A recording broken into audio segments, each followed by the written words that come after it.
आज का top defence update, Maldives का पुराना फास्ट अटैक क्राफ्ट की भारतीय नौसेना में वापसी। भारतीय वायुसेना की नजर मिलिट्री मिशन के लिए रियूजेबल स्पेस प्लेन पर है। भारतीय सेना पिनाका रॉकेट्स के लिए 6400 रॉकेटों का ऑर्डर देगी। जेटीआरई तेजस में कावेरी इंजन इंटीग्रेशन के लिए निजी कंपनी के साथ सहयोग करेगा। भारतीय नौसेना आज 17 साल बाद नेवल डॉकयार्ड में एक सेरेमोनियल कमीशनिंग समारोह में fast attack craft INS Tarmugli का गर्व से दोबारा स्वागत कर रही है। 22 साल पुराना यह रिफर्बिश जहाज, जिसे पहले आईएनएस तिलांगचांग और एमसीजीएस हुरावी के नाम से जाना जाता था, जो 2 देशों के तहत सेवा करने का एक अनूठा गौरव रखता है। आईएनएस तारमुगली की यात्रा भारत द्वारा अपने पड़ोसियों के साथ साझा किए गए मजबूत संबंधों का प्रमाण है। मई 2023 में मालदीव सरकार ने दोनों देशों के बीच साझा इतिहास और निरंतर साझेदारी को मान्यता देते हुए विनम्रता पूर्वक जहाज भारत को लौटा दिया था। तब से आज तक आईएनएस तारमुगली में एक्सटेंसिव रिफर्बिशमेंट किया जा रहा था, जिससे उसे ऑपरेशन के लिए दोबारा रेडी किया जा सके। भारतीय वायुसेना की एम्बिशियस स्पेस विजन 2047, जिसे Indian air and space force का नाम दिया जाएगा, वे एक military grade reusable launch vehicle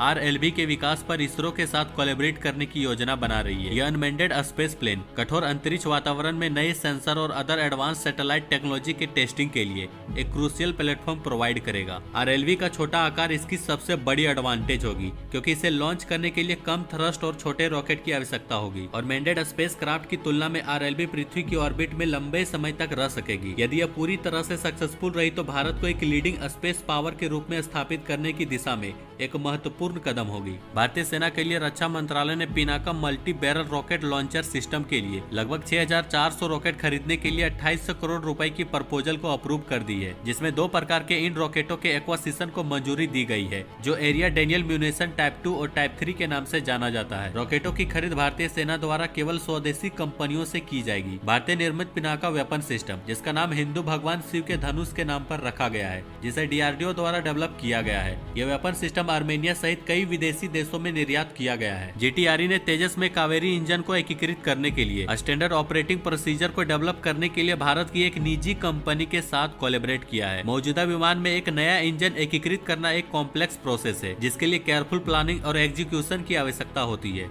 Bangalore में इसरो हेडक्वार्टर में नई ह्यूमन स्पेस फ्लाइट सेंटर ने क्रू सीट असेंबली के लिए डिजाइन, डेवलपमेंट और टेस्टिंग के लिए टेंडर इशू की है। इन सीटों का उपयोग भविष्य के मिशनों के दौरान गगनयान क्रू कैप्सूल पर अंतरिक्ष यात्रियों द्वारा किया जाएगा। आज का question of the day, wing commander अभिनंदन को कौन सा पुरस्कार दिया गया?